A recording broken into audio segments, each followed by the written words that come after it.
Welcome to from Dolly's recipe বুক। আজকে আমি একটা ইংলিশ ব্রেকফাস্ট করে দেখাবো। তার জন্য নিয়েছি আমি দুধ আর চিলি ফ্লেক্স নিয়েছি, দু পিস ব্রেড নিয়েছি, আর একটা টমেটো আমি অর্ধেক করে নিয়েছি, আর একটু পেঁয়াজ নিয়েছি, ময়দা নিয়েছি, আর নিয়েছি গোলমরিচের গুঁড়ো, মাশরুম কেটে নিয়েছি, আর নিয়েছি আমি মাখন। এছাড়া আমি একটু অরিগ্যানো নিয়েছি ফ্লেভারের জন্যে, আর আমি সাদা তেল নিয়েছি, আর আমার একটু নুন লাগবে, এই রান্নাতে সবেতেই নুন লাগে, আর একটা ডিম নিয়েছি। তো আমি এখন শুরু করছি। আমি মাশরুমটা একটু ব্লাঞ্চ করে নিচ্ছি, ভালো করে ধুয়ে একটু ব্লাঞ্চ করে নিচ্ছি। ফুটে ওঠার পর জাস্ট 30 সেকেন্ড ফুটিয়ে আমি এটা নামিয়ে নিচ্ছি। হয়ে গেছে, আমি এবার গ্যাস অফ করে দিচ্ছি। এবার আমি এটা জলটা ছেঁকে নেব। জল ছেঁকে নিয়ে আমি একটা বাটিতে এটা তুলে নিয়েছি। এবার আমি একটা ফ্রাইং প্যান বসিয়ে দিলাম। এখানে আমি আগে যে 2 পিস ব্রেড নিয়েছি, ওই ব্রেড দুটো আমি ভালো করে সেঁকে নেব, যেরকম আমরা সবসময় করি। তার জন্য আমি ফ্রাইং প্যানে কিছুটা মাখন দিয়ে দিচ্ছি। তো এই মাখনটা দিয়ে ভালো করে এটা গলে যাওয়ার পর, মাখনটা গলে যাওয়ার পর তারপরে আমি ব্রেড দুটো এখানে দেব। তো আমি আজকে ইংলিশ ব্রেকফাস্ট করতে নিয়েছি, যদিও সামনে পয়লা বৈশাখ আসছে, পয়লা বৈশাখ সম্পূর্ণ বাঙালি ঘরানার, তো তবু আমি ইংলিশ ব্রেকফাস্টই করে দেখাচ্ছি। তো ব্রেড দুটো আমি দিয়ে দিলাম, কিন্তু উল্টে আবার এই পাশেও মাখনটা আগেই লাগিয়ে নিচ্ছি, তা না হলে ওই একদিকে সমস্ত মাখনগুলো টেনে নেবে। তাই আমি দুপাশ ভালো করে মাখন লাগিয়ে তারপরে আমি ব্রেডটা ভালো করে সেঁকে নেব। আমার মেয়ে আমাকে এই ডিশটা ব্যাঙ্গালোরে একটা রেস্টুরেন্টে খাইয়েছিল। আমার খুব ভালো লেগেছিল। আমি যখনই কোনো রেস্টুরেন্টে খাই, আমি চেষ্টা করি কিছুটা ফ্লেভার আর টেস্টটাকে বোঝার, যে কিভাবে এটা করতে পারে। তার পুরোটা বুঝতে পারি এরকম নয়, তবে কিছুটা ধারণা করে নিয়ে একটা নিজে বাড়িতে আমি আমার মতো করে করার চেষ্টা করি। আমি ব্রেডটা দুপাশ ভালো করে সেঁকে নিচ্ছি। তো আমার এত ভালো লেগেছিল ব্রেকফাস্টটা, তো আমি ঘরে এসে করেছিলাম। এবার আমার সেঁকা হয়ে গেছে, আমি ব্রেড দুটো তুলে নিলাম। এবার আমি ফ্রাইং প্যানে আবার একটু সাদা তেল দিয়ে আমি একটা পোচ বানাবো। তো আমি সাদা তেল দিয়ে দিলাম ফ্রাইং প্যানে, একটু ছড়িয়ে নিচ্ছি। পোচ বানাতে বেশি তেলের দরকার হয় না।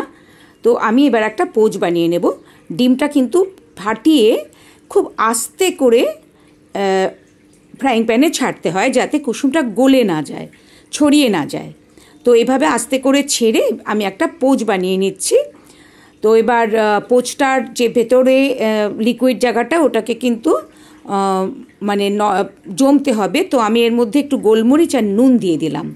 তো পুরো পোচটা জমে যাওয়ার পর আমি এটা তুলে ওই ব্রেডটার ওপরে দেব।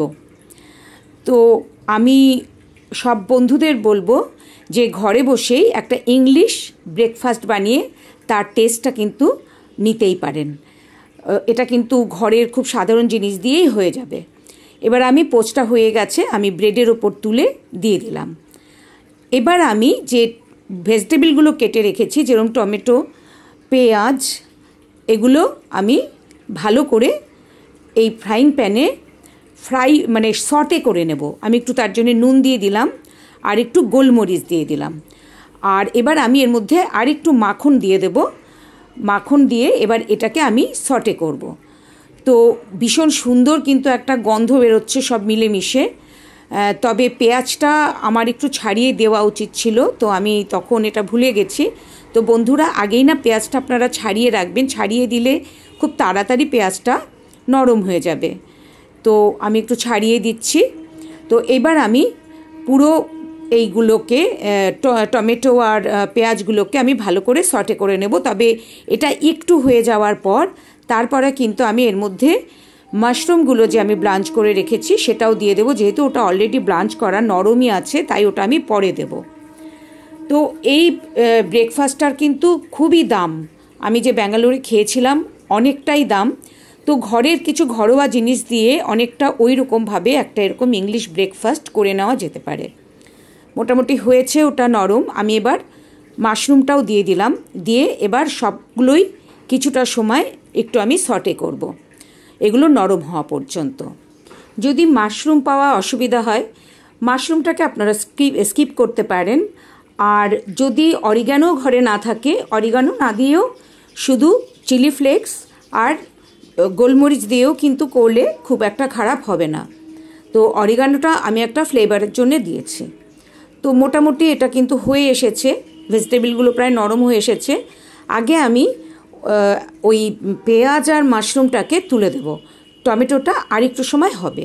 আমি পেঁয়াজ আর মাশরুমটা তুলে প্লেটে রেখে দিচ্ছি। আমি যে প্লেটটায় সাজাবো আমি সেই প্লেটটার মধ্যে একে একে সব জিনিসগুলো তুলছি।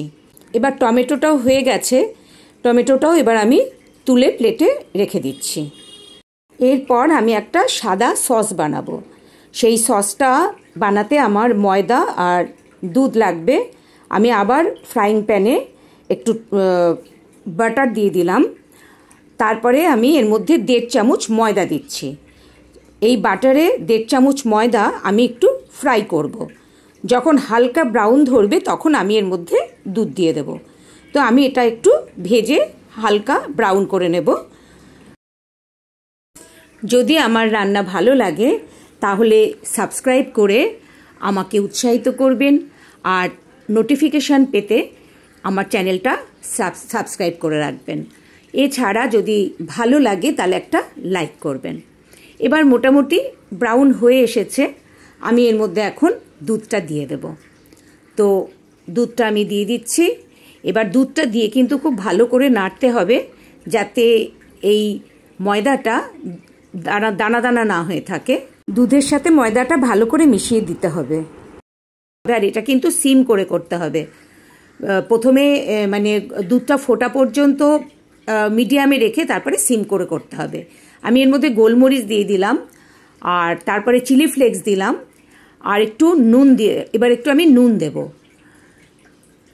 নুন দিয়ে দিলাম আমি এর মধ্যে। এবার আরেকটু নাড়াচাড়া করে, আমি দুধটা তখন পুরো দেইনি, একটু রেখে দিয়েছিলাম, আর সেটা আবার আমি এখন একটু দেব। তার আগে আমি একটু অরিগানো দিয়ে নিচ্ছি ফ্লেভারের জন্যে। তো এবার আমি বাকি যে একটু দুধ রেখে দিয়েছিলাম সেটাও দিয়ে দিলাম, কারণ খুব ঘন হয়ে গেছে সসটা। তাই আবার একটু আমি দুধটা দিয়ে ভালো করে নেড়ে চেড়ে নেব। এবার এটা একটু ঘন হওয়া পর্যন্ত আমি এটাকে নাড়তে থাকব। এই খাবারটার এটাই হচ্ছে স্পেশালিটি। না হলে আমরা নর্মালি পোচ, তারপরে ব্রেড সেকে মাখন দিয়ে এটা আমরা খাই, কিন্তু এখানে স্পেশালিটি হচ্ছে এই সসটা। সসটা যতক্ষণ ঘন না হবে ততক্ষণ আমি এটা নাড়ব। এই সসটা করার সময় সবসময় গ্যাসের আঁচটা কিন্তু মিডিয়াম বা কমে, মানে একদম সিমে রাখতে হবে।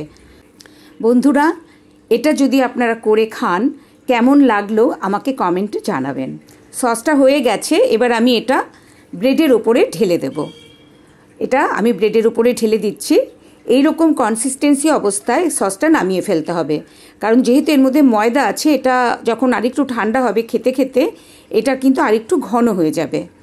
তো এই খাবারটা কিন্তু সত্যিই খুব ভালো হয় খেতে, আর সঙ্গে ওই ভেজিটেবলগুলো যখন ব্রেডের সাথে আমরা খাই তখন খুবই ভালো লাগে।